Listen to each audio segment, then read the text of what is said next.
пакеттің сыртына жазып қояды. 10 миллиграммдық 500 грамм қарасынан алдым.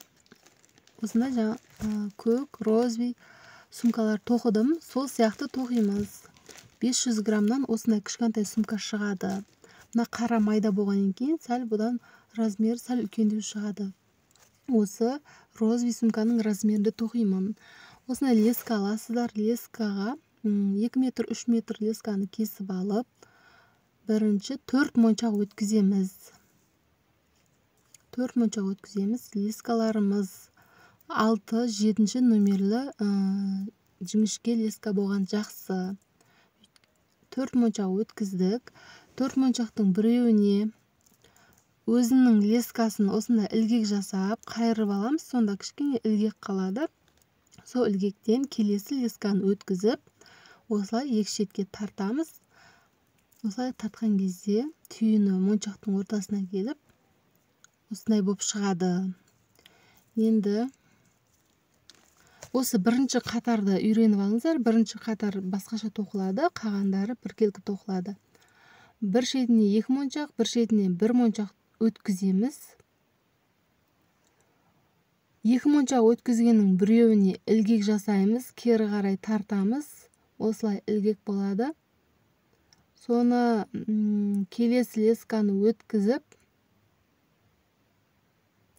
екі жаққа тартамыз. Мінекей дайын болып тоқылып келіп жатыр. Осылай шықты.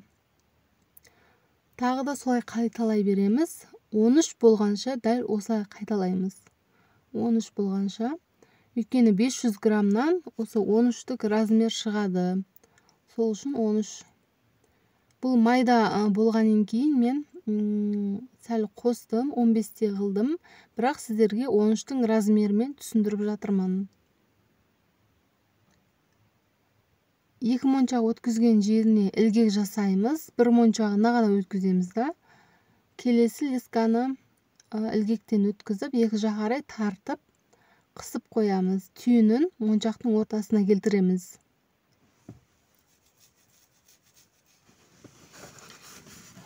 Міне осылай 13 болған кезде санап аламыз ортасындағы моншақтан. Мына лескаға 3 моншақты да осы лескаға өткіземіз. Бағана 2 моншақты біреуіне, 1 моншақты біреуіне өткізген едік қой. Енді 3 моншақты да біреуіне өткіземіз. Осылай ілгек жасап қысып аламыз. Сонда біздің лескаларымыз келесі бетті тоқуға ауысады. Мінекей осылай бір жанына қарай ауысты. Есі оң жақ, сол жақ деп енді солай түсіндіретін боламын. Енді осы оң жақтағы лесканы бірінші басын бастайтын кезде 3 моншақпен бастаймыз. 3 моншақ салдым. 3 моншақты біреуіне ілгек жасап, келесі лескаға бекітіп аламыз. Сонда жалғанып кетеді. Енді сол жақтағы лесканы астыңғы моншаққа өткіземіз. 1 моншаққа.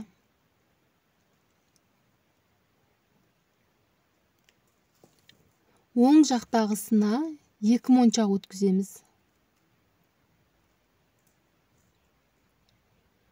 Ілгек жасаймыз, бекітіп аламыз.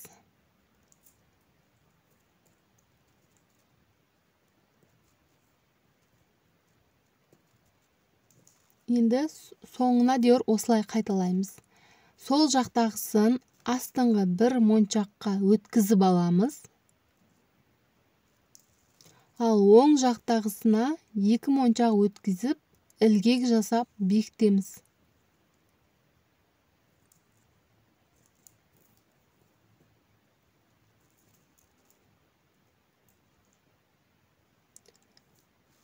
Енді біздің лескаларымыз осылай таусылып қалған кезде, аз қалған кезде, шығып кетпейтіндей жағына кері қарай жүріп, екеуін бір жерге қиылыстырып әкелеміз, екі лесканы. Осылай өтпей, қолыңызға ілінбей жатса, осылай үшкір затпен суырып алуға болады. кедергі жасамайтындай асты жағына келіп қиыстырып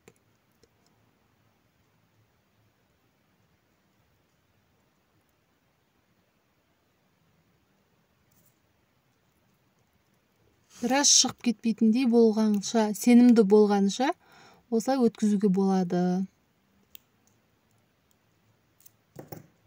Мінекей екеуін бір жерге әкеліп, екеуін айқастырып, екеуін басын екі жаққа қарай кіргізіп жібереміз. Сонда екеуі байланып қалады.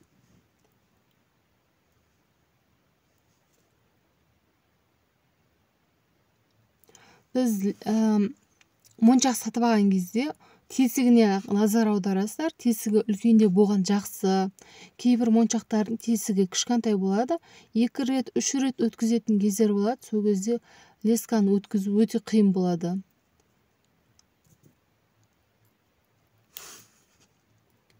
Артық шетін осылай қайшымен қырып тастаймыз. Енді келген жерімізден лесканы өткізіп жалғастырамыз. Ең соңғы астындағы моншаққа өткіземіз. Және де жанындағы астындағы моншаққа өткізіп тоқи береміз.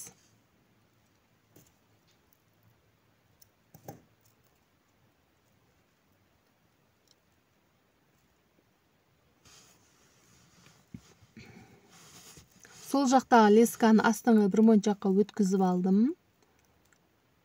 Енді оң жақтағы лескаға 2 моншақ өткізетін боламын. Мінекей дайын. Енді 2 моншағымызды өткізіп тоқимыз. Тоқыған кезде оң жаққа өткіземіз, тек қана оң жаққа 2 моншақ өткізіп тоқитын боламыз. Сол жақтағысын астыңғы бір моншаққа өткізіп бекітіп тоқи береміз. Бастаған кезінде ғана өзгеше, қалғандары бірдей. Бастаған кезінде 4 моншақтан бастап солай тоқиды, кейін қалғандары 2 моншақпен тоқиды. Енді біткен шеті де бөтенше болады. Осы біткен жағында сол жақтағысын өткізіп алып астыңғы бір моншаққа,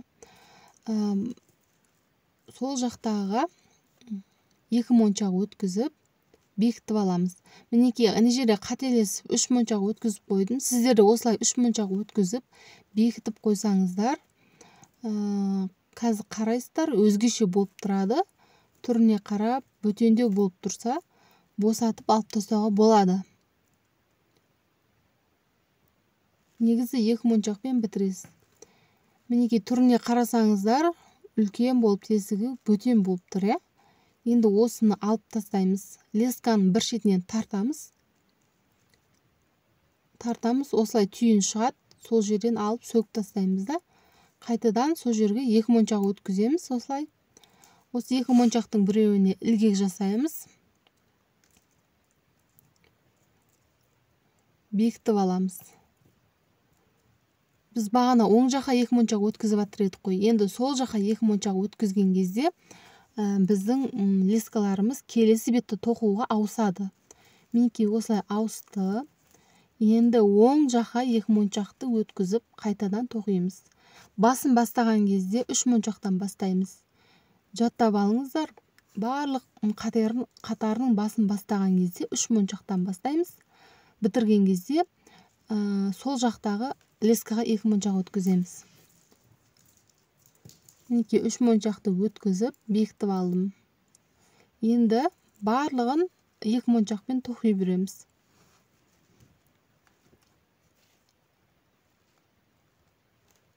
Астыңғы бір моншаққа сол жақтағы лесканы өткіздім. Оң жақтағы лескаға 2 моншақ өткіземіз.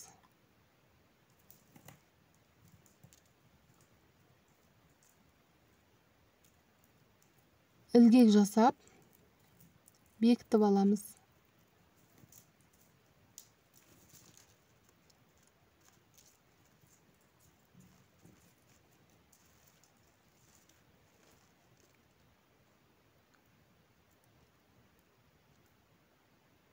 Осыны 21 қатар болғанша тоқимыз. Дәл осылай тоқып кете береміз. 2 қатарды көрсеттім. Сол екінші қатардағыдай тоқимыз. Мінекей 21 қатар болғанша тоқып алдым. негізі сіздерге түсіндіруім сол. Негізі мен 21-ден көп. Мен сіздерге 21 қатардықын түсіндіріп жатырмын. Осыдан 8 бен 9-дан өткізіп аламыз санап. Екі шетінен де солай өткіземіз. Ортасында 5 моншақ қалу керек. 8 бен 9-дан өткізіп, 2 моншақтан сразу өткіздік. Оң жақтағысына 2 моншақ саламыз.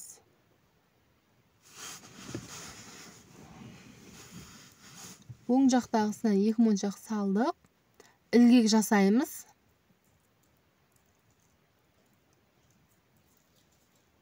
Ілгек жасап, сол жақтағы лесканы бекітіп аламыз.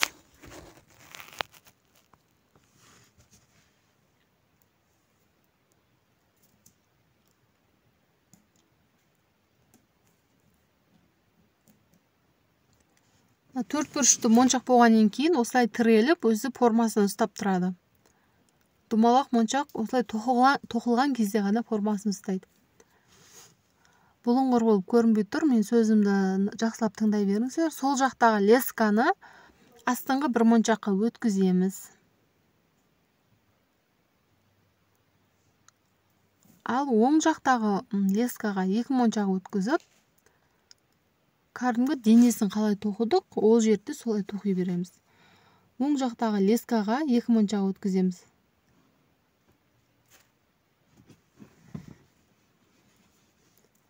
Және сол жақтағы лескамен бекітіп аламыз.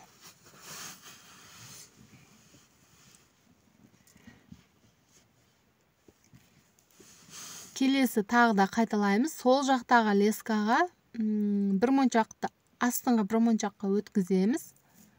Астындағы. Ал оң жақтағысына 2 моншақ өткіземіз.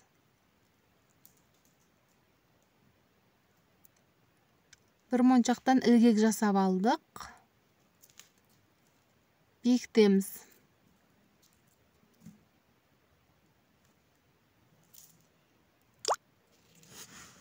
Осылай 4 моншақты тоқимыз. Қазір 2-ін тоқып болдым. Тағы да осылай 2 тоқимыз.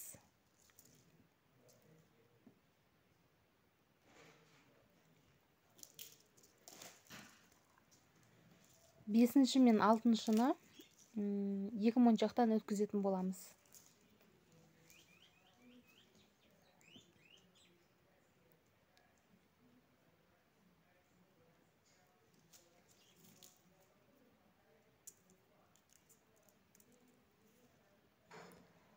Бесінші мен 6-шыға ортасындағын тоқыған кезде санағанда 5-ші мен 6-шыға 2 моншақтан өткіземіз.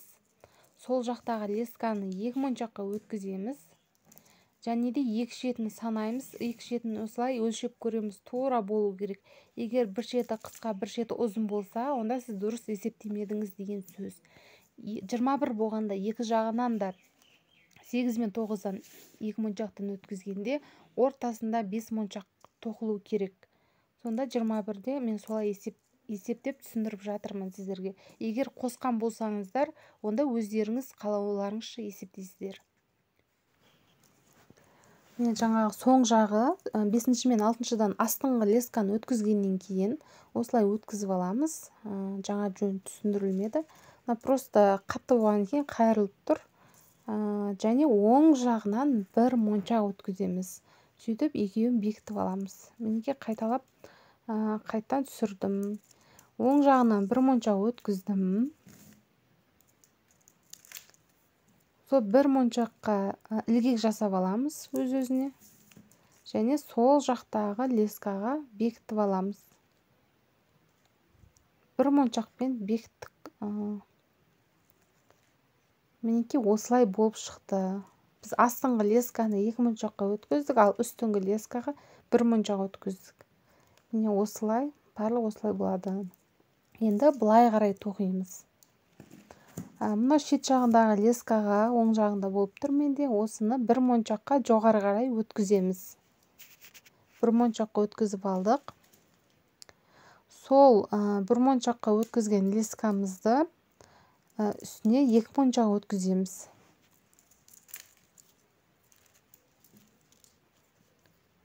Ілгек жасап бекітіп аламыз.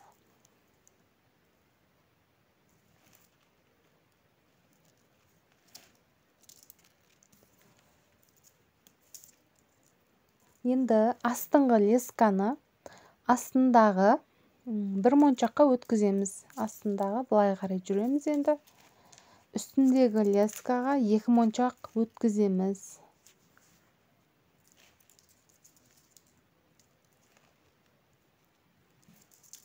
Ілгек жасаймыз. Бекітіп аламыз осылай. Дәл осылай қайталаймыз. Енді тағы да сол жақтағы лесканы осылай астындағы 1 моншаққа өткізіп, оң жақтағы 2 моншақ өткіземіз.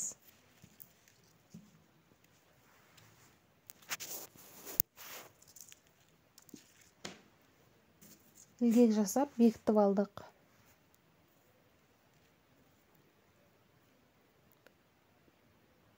Міне қайталай береміз. Енді ең соңына келгенде тағы бір түсіндіре кетейін.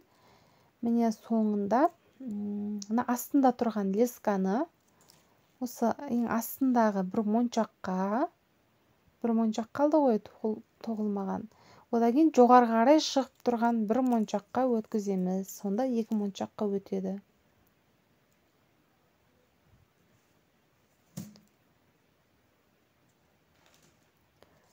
Түсінбесеңіздер өздері рет-ретімен тұрады. Қайсыдан кейін қайсы моншаққа кіргізу керек екені тұрады. 2 моншаққа өткіздік сол жақтағыны. Ал оң жақтағы лескаға 2 моншақты салып өткіземіз. Соған біреуіне ілгек жасаймыз. Сол жақтағы лескамен бекітіп аламыз. Бітетін кезде 1 моншақпен бітіреміз. Міне осылай болып шығады. Енді мынау қырындағы лесканы жоғары қарай 1 моншаққа өткізіп, соған тағы да 2 моншақ өткіземіз. 2 моншақ өткізіп, ілгек жасап, сол жақтағы астында тұрған лескаға тартып аламыз. Бекітеміз.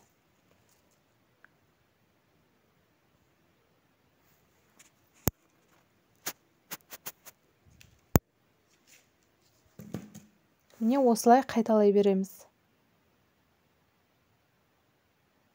2 қатар тоқып көрсеттім. Енді жоғары қарай осылай тоқып шығасыздар.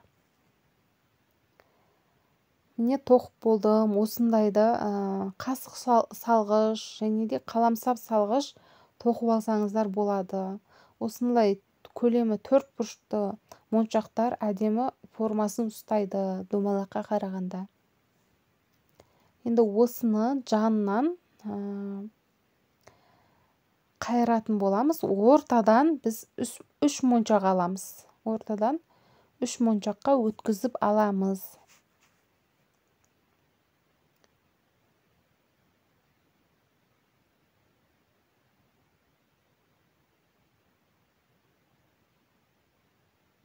Ортадан 3 моншаққа өткізіп алдық.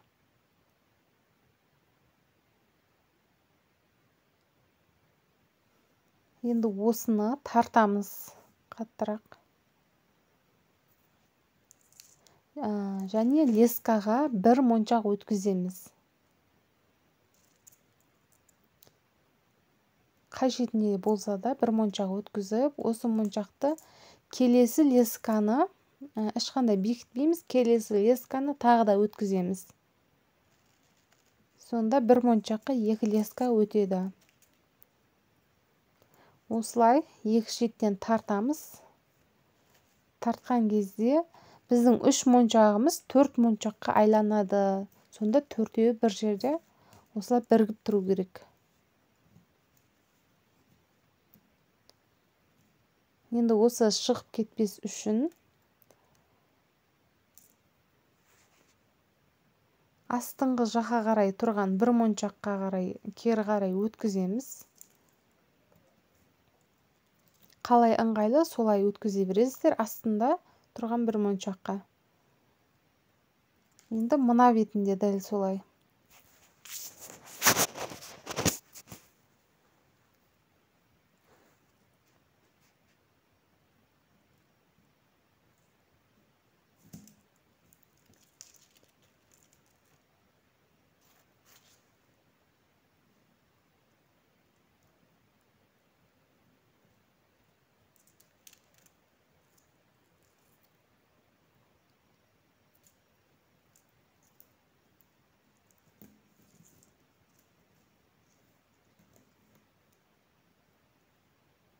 Осылай тартып алдық.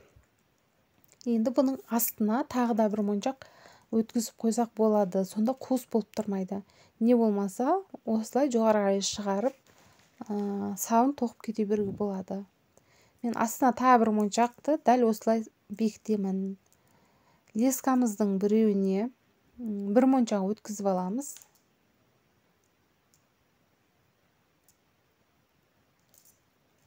Екінші лесканы сол моншаққа тағы да өткіземіз.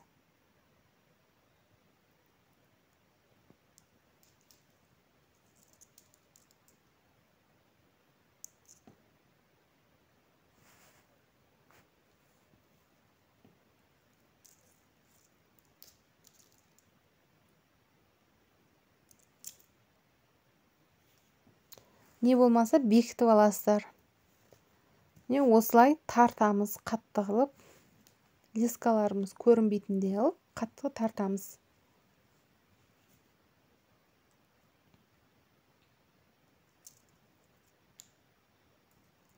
Осы лескаларды енді қайттан жоғарға қарай шығарамыз.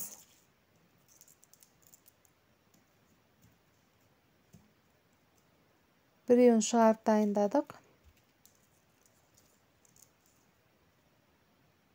Және мына моншақтан ары қарай шығарып қойсақ болады.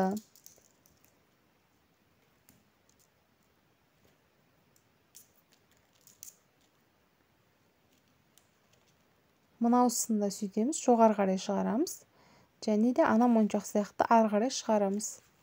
Тағы бір моншақтан.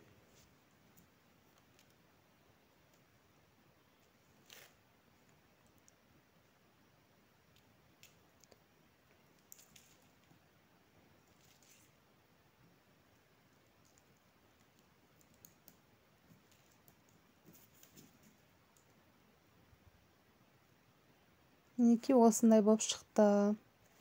Төртеу, мінекей төртеуіне қазір тоқитын боламыз.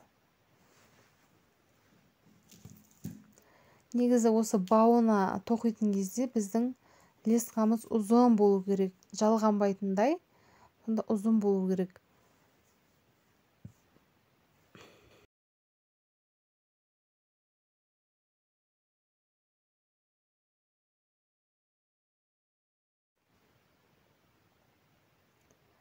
Біреуіне 3 моншақ өткізіп аламыз. Сразу 3 моншақ өткізіп, ілгек жасаймыз. Бір моншақтан ілгек жасап, келесі лесканы бекітеміз. Оң жағына 3 моншақ өткіздік. Келесі лескамен бекіттік. Оның үстіне тағы да 2 моншақ өткіземіз. 2 моншақ өткіздім. Ал астында тұрған лесканы, астындағы сол жақтағы лесканы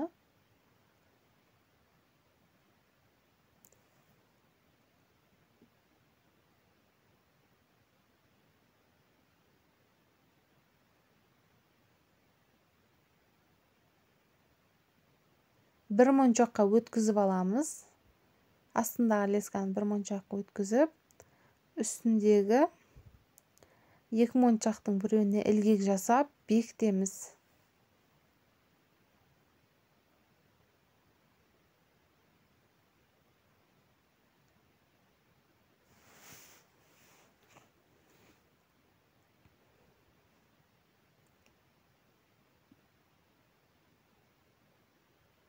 Енді үстіндегі лескаға біреу өткіземіз. Ал астындағы лескаға 3 моншақты өткізіп аламыз. Қатарынан 3 моншақ тұр. Бір моншақ қасындағы, одан кейін ортасында бір моншақ тұр. Жоғары қарай. Одан кейін жоғары қарай шығып тұрған бір моншақ тұр. Сонда 3 моншақ болады. Бұл астындағы леска. Үстіндегі лескаға бір моншақ өткіздік. Енді осыны ілгек жасап аламыз кері қарай.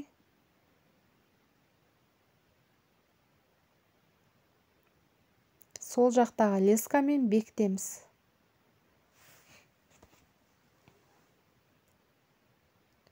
Міне осындай болып шығу керек, үш бұрышты болып, үшеу болып көрініп тұру керек.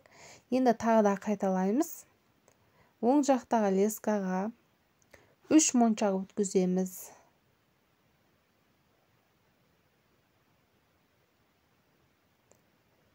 Ілгек жасаймыз.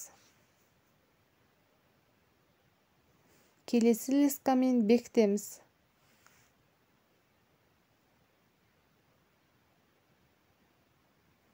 Бекінді. Енді астындағы сол жақтағы лескаға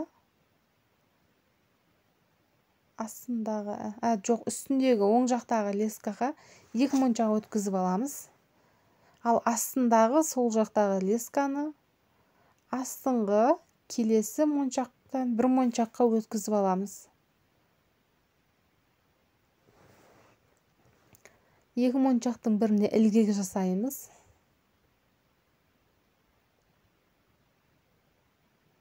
Келесі лескамен бекітіп аламыз.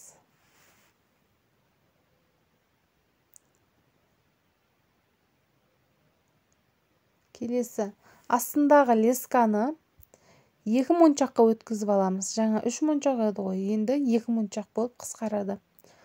Сол 2 моншаққа өткізіп аламыз. Астындағы және жоғары жағындағы 1 моншақ. 2 моншаққа өткіздік.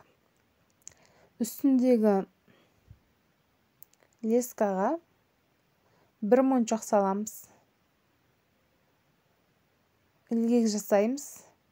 Бекітіп аламыз.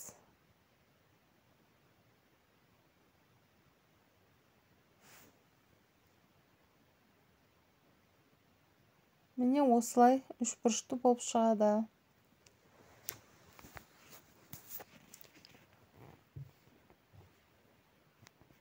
Осылай біткенше қайталай береміз. Мінекей жартысы болып қалды. Осыдан 20 болғанша тоқи береміз.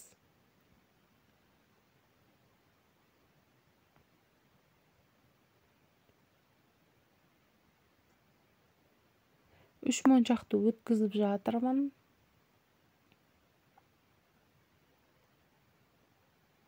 Ілгек жасап жатырмын. Және бекіттім.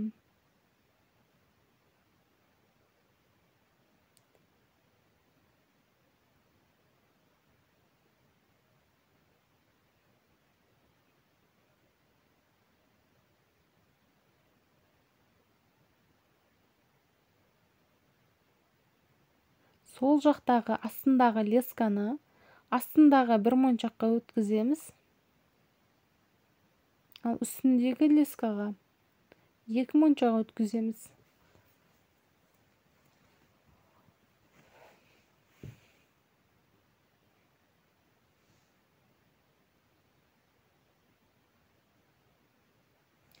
Ілгек жасап бекітіп аламыз.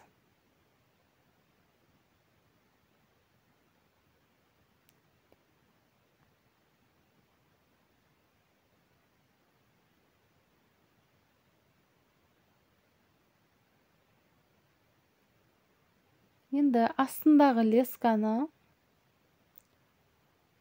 2 моншаққа өткіземіз. Астында 1 моншаққа, енді жоғары қарай 1 моншаққа.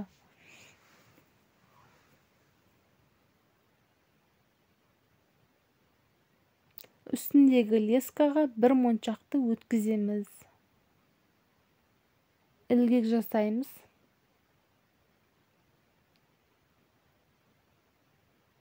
Бекітіп аламыз.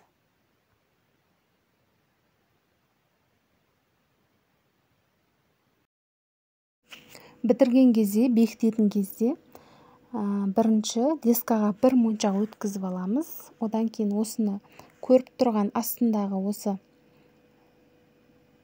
4 моншақтың біреуіне ар жағындағы соған өткіземіз.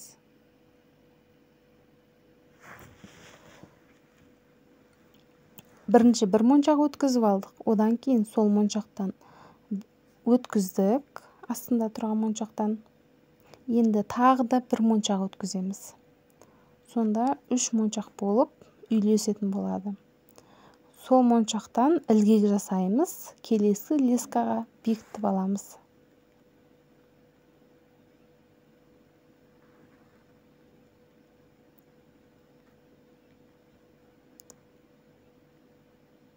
Бекінді. Енді екі лескамен де бері қарай айландырып солай тоқып шығамыз.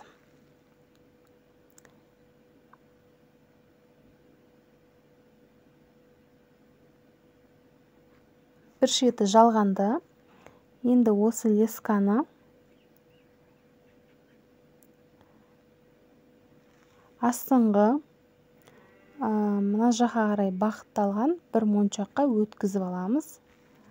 Қасында тұрған моншақтың тесігінен өткіземіз.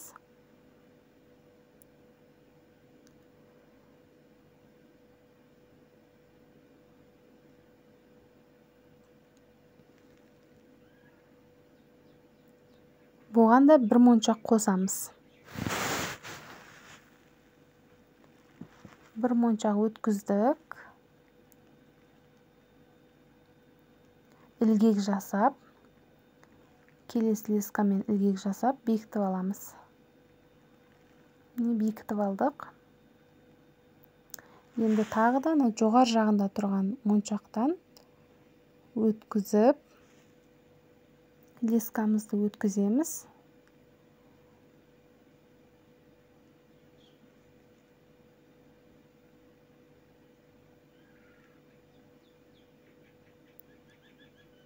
Астыңғы лескантты астыңғы моншаққа өткізуге тура келді. Осылай өткізіп, тағы да бір моншақты қажет етіп тұр. Сол моншақты өткіземіз. Ілгек жасаймыз, бекітіп аламыз. Біздің лескаларымыз ар жағынан айланып, бір-бір моншақтан қосып, бекітіп, алды қарай шықты.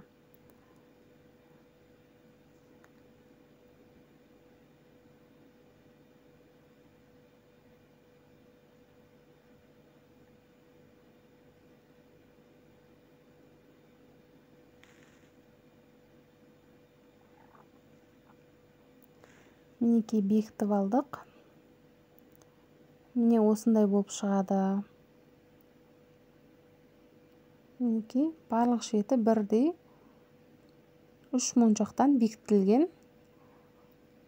Енді осы лескаларымызды жақсылап бекітіп алатын боламыз.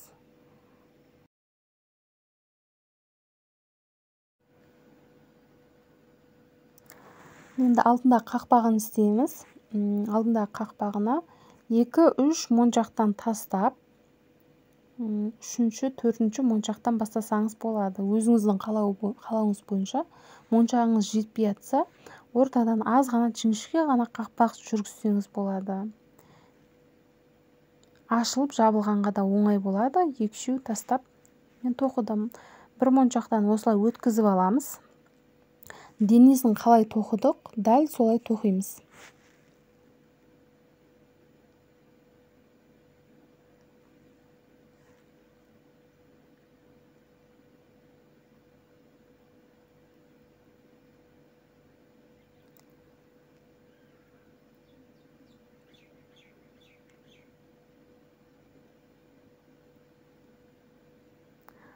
Сол жаққа моншағымызды өткізіп алдық. Біреуіне ілгек жасадық. Бекітіп аламыз. 3 моншақ өткіздім біріншісіне. Енді келесі жоғар жағында тұрған астыңғы бір моншаққа өткіземіз. Ал астындағы лескаға 2 моншақ өткіземіз.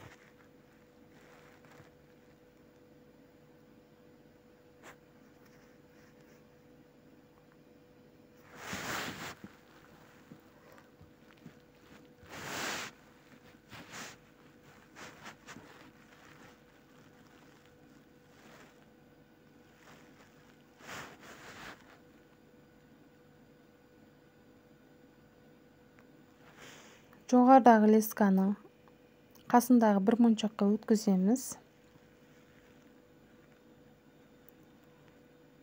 астындағы лескаға 2 моншақ салып бекітіп аламыз.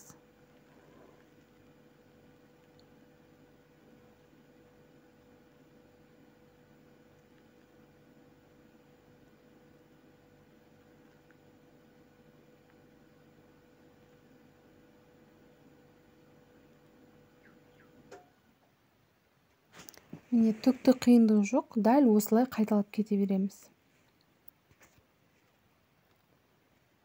Мінекей осылай сумка дайын.